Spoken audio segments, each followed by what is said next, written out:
I'm Danielle Rogers here for WOLV-TV Sportsnite, and right now I'm here with Ben Meyers, health expert, to discuss the latest adversity against football team, Derrick Green's clavicle injury. Now Ben, can you tell us what exactly is a clavicle?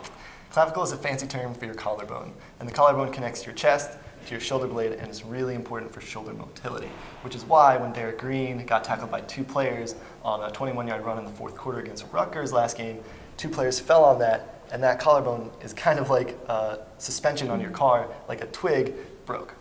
Okay, is this rehabilitation process different from other processes? A little bit. There's not a lot of muscle on the collarbone, it's just bone and skin, so the bone takes about 6 to 12 weeks to finish growing back to full strength. So that rehab does take somewhere from that 6 to 12 weeks. We've seen it before with Aaron Rodgers, where he came back without surgery from 8 weeks, but it's unclear if Derrick Green is going to have surgery or not. Okay, is there any other player in history who's actually come back before 8 weeks with this injury? There is actually a case study at the University of Arkansas.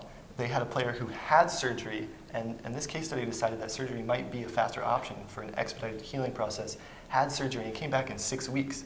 So those 6 weeks would have put Derrick Green back by around November, puts him back for the Ohio State game, for the Big Ten Championship, for a bowl game. So it's interesting to me as to why they don't try to mimic that Arkansas study, and so they decided to shut it down for the season.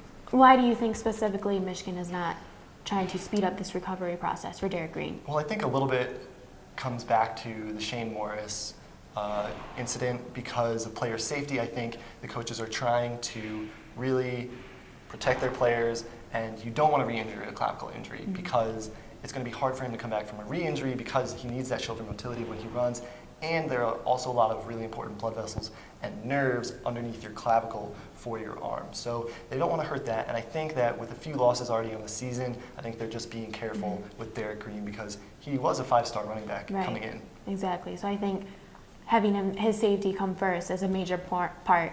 Did Hoke have anything to say about Derrick Green's injury?